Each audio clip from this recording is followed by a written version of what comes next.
Hey everyone, I read a comment recently asking me what the 10 most cultured games on the Nintendo Switch are. After reading that I thought, hey, why not make a video about the subject? Except I'm not going to restrict myself at just 10 games. I'm going to show you all the ecchi and fanservice games I've played that are on the Switch. But fanservice is a sliding scale. You can have full-on ecchi that pushes the boundaries, but others just want to play games with cute girls, so we'll look at games throughout that spectrum. I try to do a kind of alternating thing with the games. I'll go tame, then more ecchi, back to tame, then ecchi again, etc. At least I tried that for the most part. That's kind of what to expect. Also, remember I can only mention games I've played myself. I mean, I could talk BS about games I've never played, but that really isn't my style. Also, there probably will be some footage thrown in that isn't from the Switch. I'll clearly mark that so you know that you're looking at, PC footage, for example. If it doesn't say anything, then it's from the Switch game. Let us start with a more cutesy and tame one. It's one of my favorite video game series, Shantae, a 2D side-scrolling platformer. It features Shantae, a half-genie who usually has to protect her town from Risky Boots, who is a pirate. The cast is predominantly female, the designs are cute, the story is fun to follow along to because of the amusing conversations and interactions between characters. The music is nice, the graphics look good, whether it's the older pixel art style or the newer high-res sprites.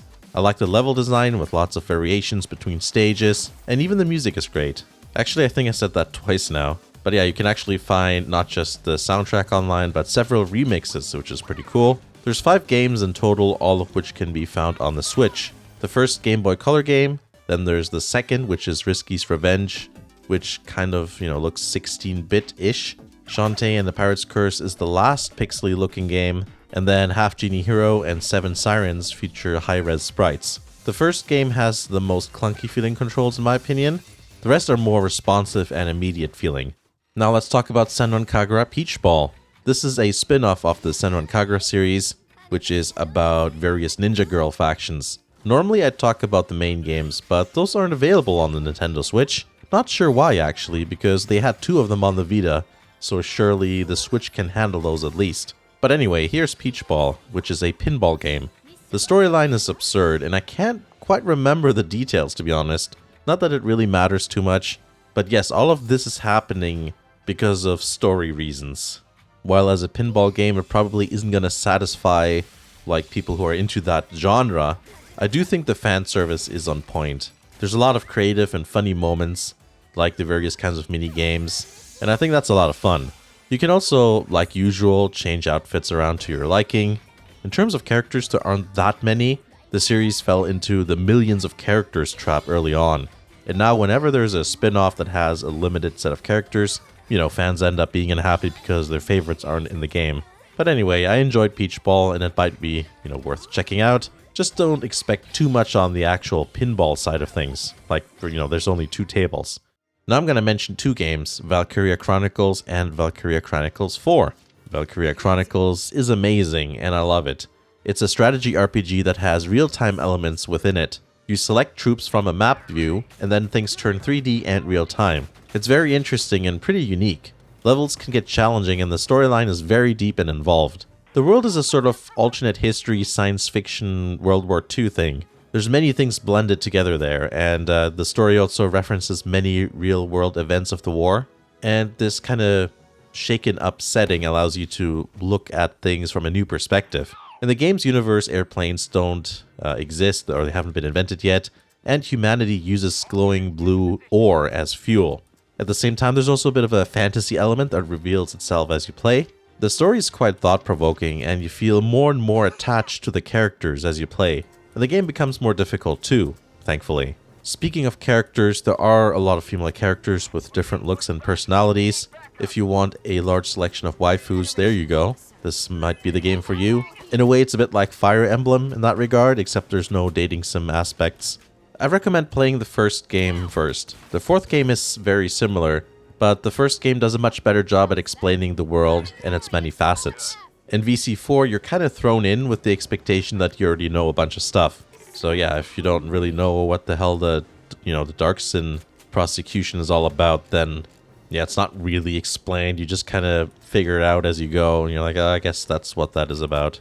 Just so you know, because you probably noticed that number skip, Valkyria Chronicles 2 and 3 are PSP games, and you can go from the first to the fourth game without playing 2 or 3.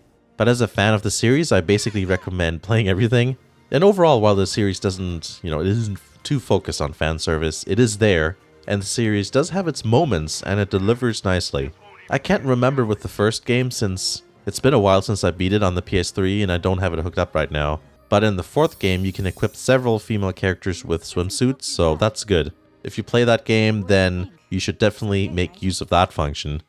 Galgun Double Piece. This one's an example of what I call high-effort fan service. It's not about random panty shots for no reason. No, there's no laziness going on here. This game gets creative and humorous with camera angles and situations. Galgun is a rail shooter, so you don't control the character.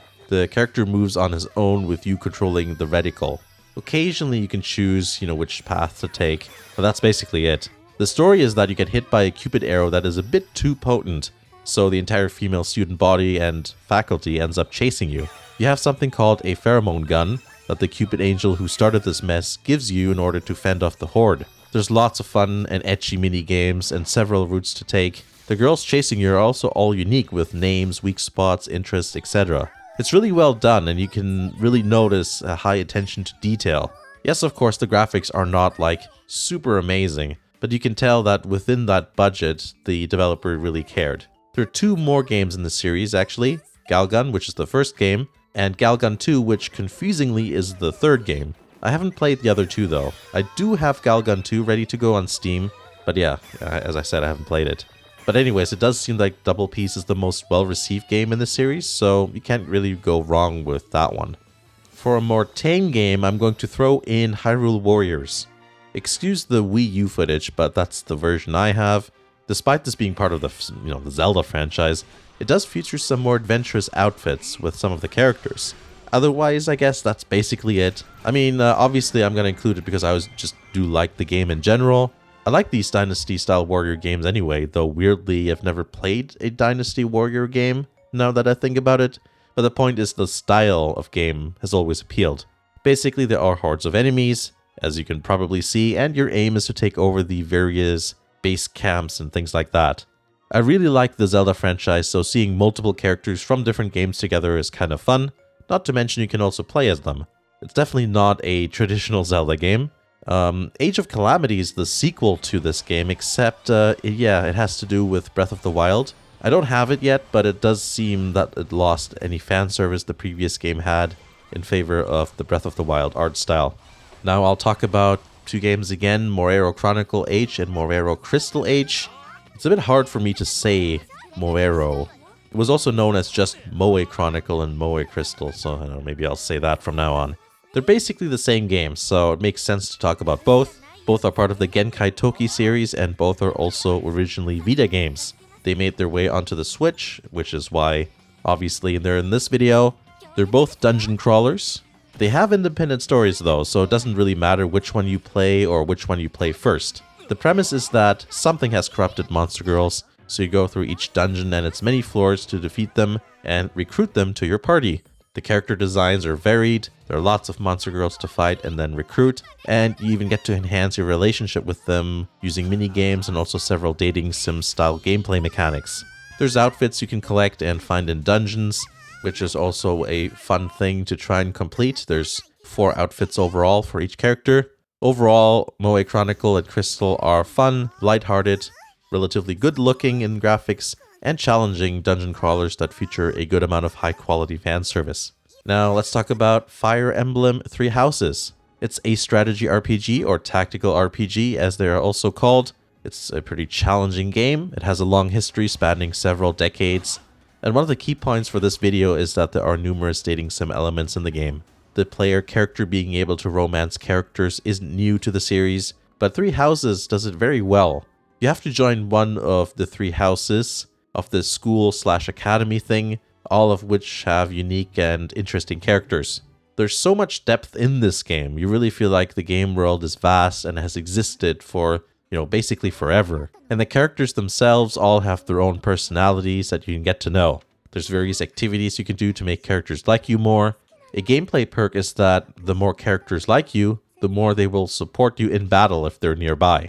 Fire Emblem is excellent, and Three Houses really expands on that by making the in-between battle times or situations feel much more important than in previous games.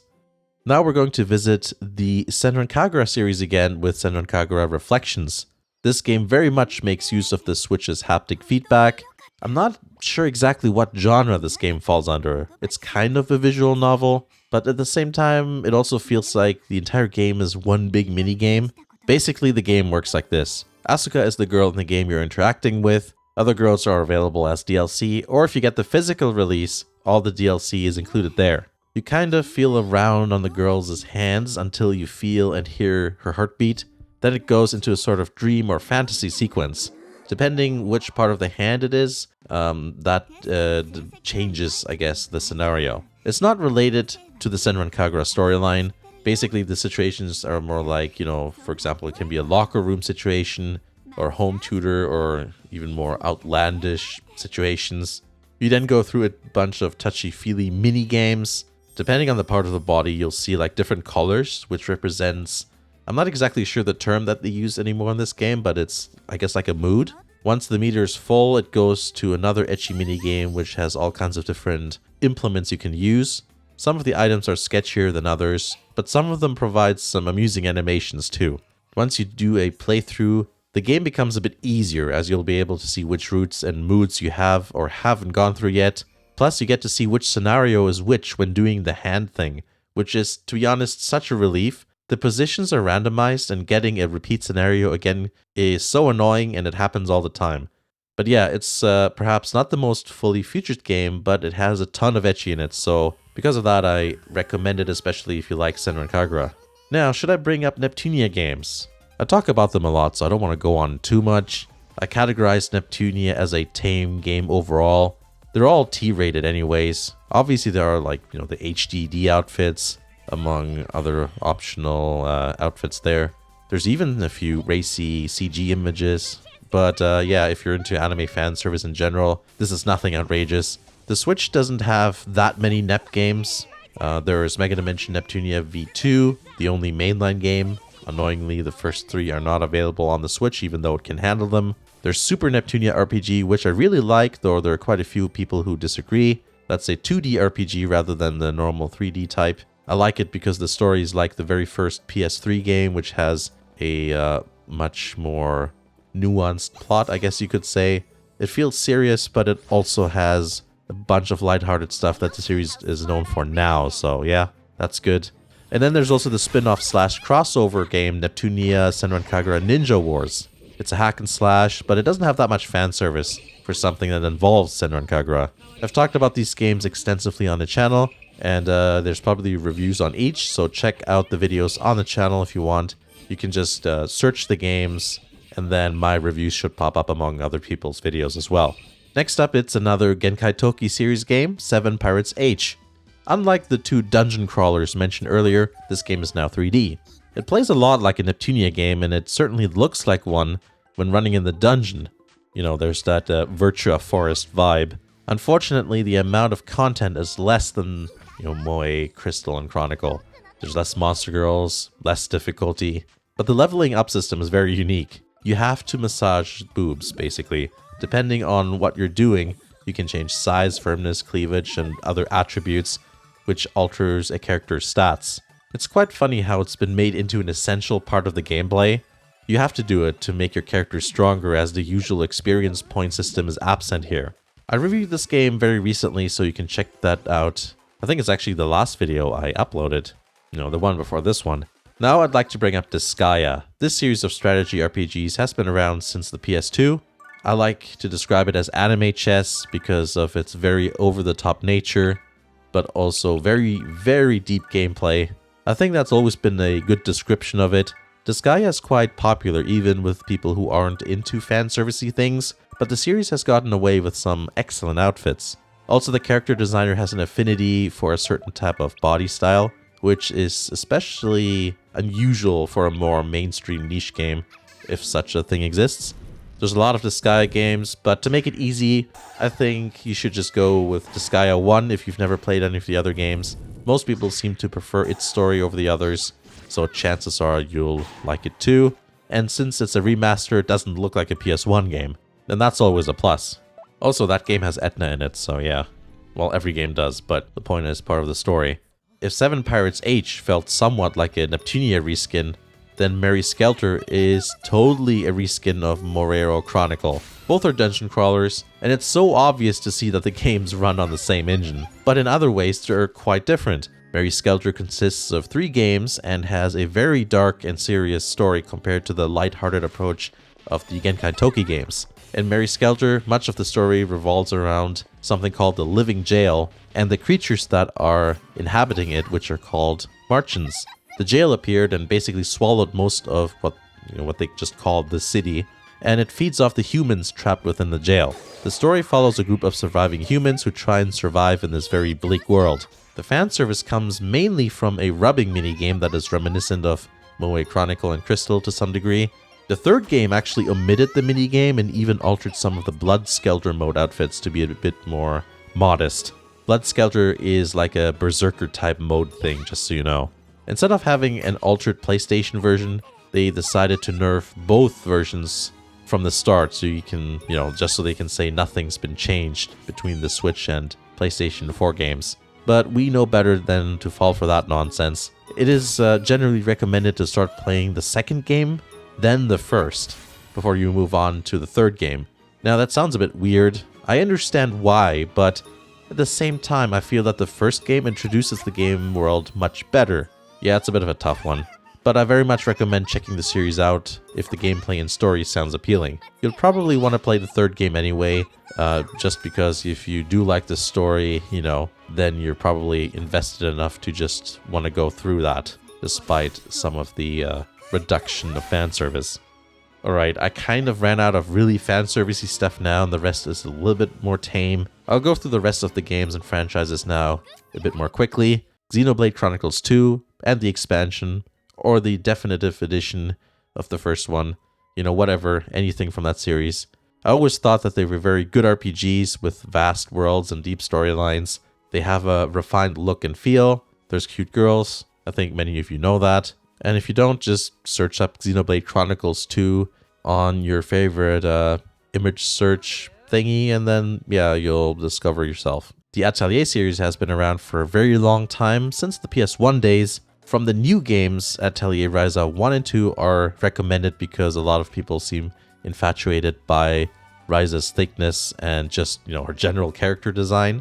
Other than those two, I also played the Arlen games myself, but there are so many more that I haven't played in that series, like Atelier Sophie 1 and 2. Actually, 2 just came out recently, I think. I even read online that some of the very early Atelier games, like I think on the PS2 or something like that, had the most fan service. I'm not sure exactly in what way, but that's what's been said on the internet. Might be worth researching.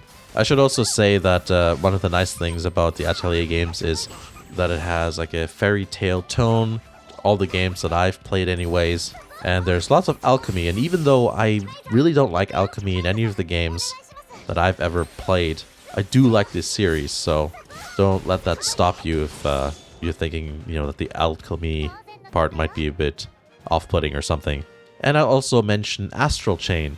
It's actually relatively popular, a fun action hack-and-slash game. It has a very good cyberpunk atmosphere, so in other words, it's a futuristic dystopian setting. Some of the missions in between fighting are really atmospheric, where you get some insight of how people live and what the overall feeling of that setting is.